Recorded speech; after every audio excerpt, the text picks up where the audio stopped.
Между тем, на стадионе «Юность» начались репетиции церемонии открытия игр. Участие принимают более 1000 артистов из театров, ансамблей, а также коллективы из 24 улусов.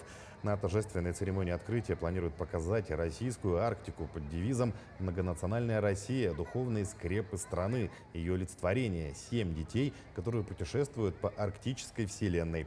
Исполнители главных ролей должны будут бегать по стадиону от самого начала и до финала. Всего на открытии спортивных игр будут взаимодействовать более 3600 артистов и танцоров.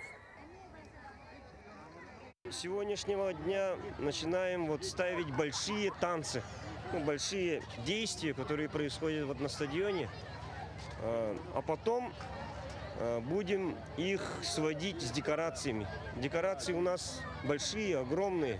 И это надо потом связать с многотысячной толпой. Изготовлено очень огромное количество реквизитов, костюмов. И надеемся, что будет очень зрелищно и масштабно. Как всегда, да? Дети Азии – это огромное событие для нас. И самое главное, все ждут открытия. Зрелищного, доброго и масштабного действия. И мы это создадим.